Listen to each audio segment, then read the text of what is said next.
है उस केस की मुख्य वकील सीमा कुशवाहा हमारे साथ है, जो उस केस को बहुत से देख रही हैं, लड़ रही हैं उस केस के लिए, उस बच्ची को, उस जो परिवार है उसको न्याय दिलाने के लिए। सीमा जी, आप मुझे बताइए कि अभी उस केस में क्या अपडेट है? उस केस में देखिए, ये जो Hathras gang rape and murder case है, इसमें 2 जगह केस ये चल रहा है। एक है हाई कोर्ट लखनऊ बेंच में और दूसरा है ट्रायल कोर्ट हाथरस, जो कि स्पेशल SC ST कोर्ट है।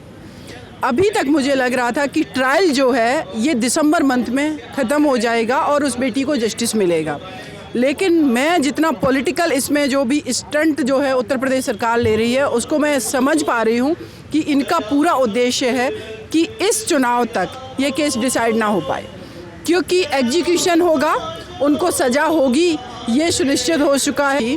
उसका डाइंग डिक्लेरेशन है कि उसके साथ किसने रेप किया, किस तरीके से उसको मारा, सारा चीज़ तो उससे क्लियर है। और ऑलमोस्ट इसमें 28 लोगों के बयान हो चुके हैं। 28 के बयान सफिशेंट थे, और जो फर्दर लोगों के बयान जानबूझ करके अब स्टेट गवर्नमेंट करवाने की कोशिश करी, वो इसलिए है कि इस केस को डिले कर दिया जाए। दूसरी चीज़ इम्पॉर्टेंट, इस केस में अभी तक 2 जजेस थे जो कि 2 दिन बाद, 1 सप्ताह बाद डेट लगाते थे, लेकिन प्रेजेंट में जो जज आए हैं वो 15 दिन की डेट दे रहे हैं, जबकि ये स्पेशल कोर्ट है और ये केस जो है फास्ट ट्रैक होना चाहिए था। तो ये जो इस टाइम पर जो ये सिनेरियो बना है, ये पूरी तरीके से पॉलिटिकल बन गया है। ये हमने ट्रायल कोर्ट की बात की। उसके अलावा जो दूसरी इम्पॉर्टेंट बात है वो है Lucknow bench, high court Allahabad की लखनऊ बेंच ने स्वमोटो कॉग्निजेंस लिया था, जिसका मतलब कोर्ट ने खुद संज्ञान ले लिया। हम एज ए विक्टिम कोर्ट के पास नहीं गए। कोर्ट को लगा कि कुछ गलत हुआ है।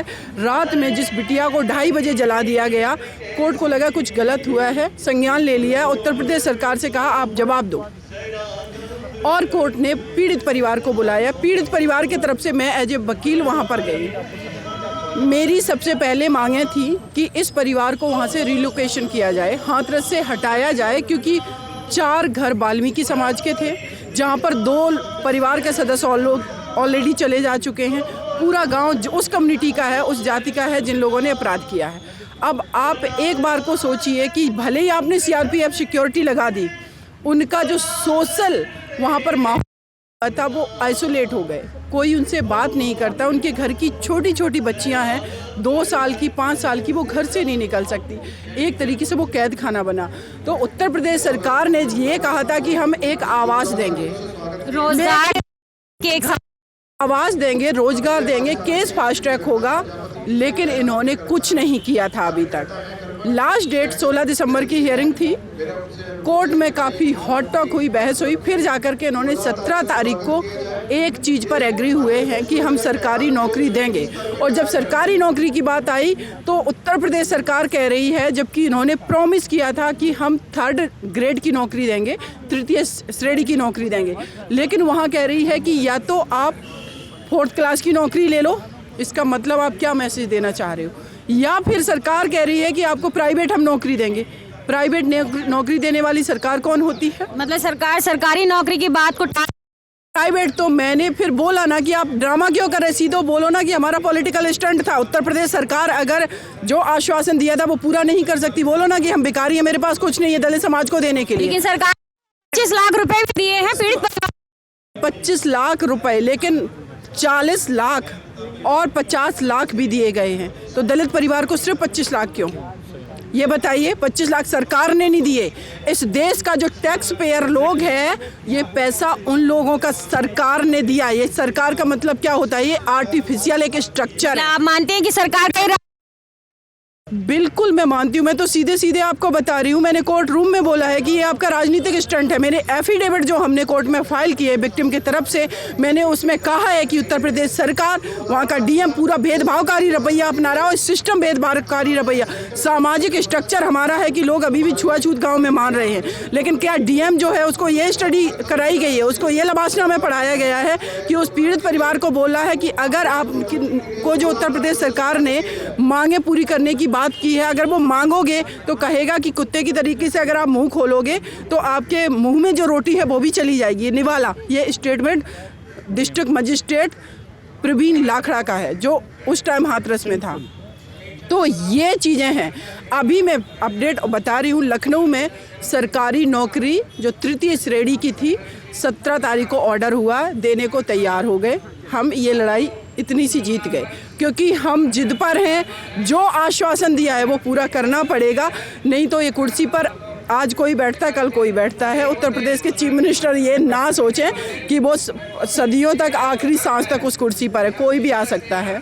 अब मैं आपकी सुरक्षा की बात करती हूँ। आप जब हाथरस जाती हैं, हाथरस जब कोर्ट जाती हैं, तब आप सुरक्षा की मांग करती है। अभी भी सुरक्षा की मांग को लेकर जब आपके लिए ट्वीट चलते हैं कि सीमा कुशवाहा देश की बेटी को सुरक्षा दीजिए, डर लगता है अभी भी जब हाथरस जाती हैं, लखनऊ जाती हैं, डर लगता है कि कहीं ना कहीं मेरी जान को खतरा है? आपका नाम क्या है? बबीता गौतम। बबीता जी, सच बताऊं, मुझे डर नहीं लगता है, बिल्कुल भी किसी से नहीं डर लगता है। इस देश के ना तो प्रधानमंत्री से, ना राष्ट्रपति से, ना उत्तर प्रदेश के मुख्यमंत्री से।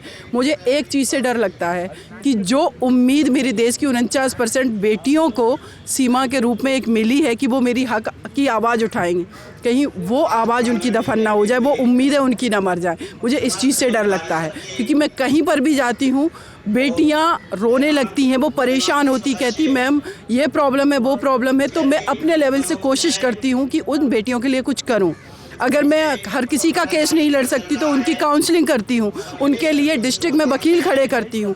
हाथरस केस मीडिया में आया, निर्भया केस मीडिया में, मैं ऐसे सैकड़ों केस फाइट कर रही हूँ जो मीडिया में नहीं है, जो कि गैंग रेप और मर्डर का है। हाल ही में कानपुर में भी एक केस हुआ है जहाँ पे पुलिस प्रशासन ने रात में ही बच्ची को उसी तरह से जला दिया जिस तरह से हाथरस में बच्ची को जलाया गया। उस केस के मैं फैक्ट बताती हूँ। मूक नायक की जो आपकी वो है क्या बीना जी, वो कानपुर पहुँची, लेकिन मेरी तबीयत इतनी ख़राब हो चुकी थी, 22 घंटे लगातार काम कर रही थी।